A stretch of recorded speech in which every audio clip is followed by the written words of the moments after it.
भगवान श्री कृष्ण के जन्म भइल तो मथुरा में सब खुशी मनावे लागल।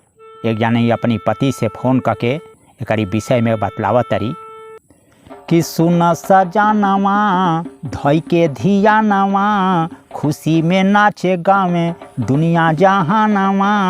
घरे घरे बाजे बधैया बलमुजी, गोकुल में जन्मे कन्हैया बलमुजी, गोकुल में जन्मे कन्हैया बलमुजी। लिहल ने जन्म के नंद के घरवा, भारी भीड़ जुटल बाबुन के दुआरवा।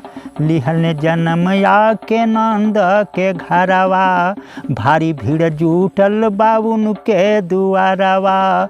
नंद लुटावे ले अन धान सोनावा, दसोदा लुटावे ली गैया बलमुजी, गोकुल में जन्मे कन्हैया बलमुजी, गोकुल में जन्मे कन्हैया बलमुजी।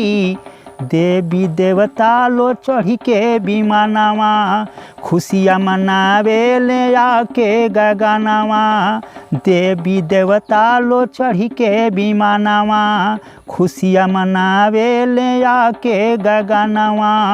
होके उमंग देव फूल बरसावे, नंद बाबा के अंगनैया बलमुजी, गोकुल में जन्मे कन्हैया बलमुजी, गोकुल में जन्मे कन्हैया बलमुजी।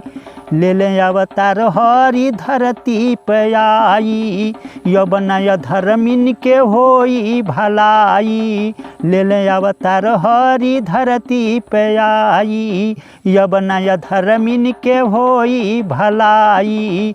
ब्रिज मोहन कहे धरती ऊपर से, पापिन के होई सफैया बलमुजी, गोकुल में जन्मे कन्हैया बलमुजी, गोकुल में जन्मे कन्हैया बलमुजी, गोकुल में जन्मे कन्हैया बलमुजी।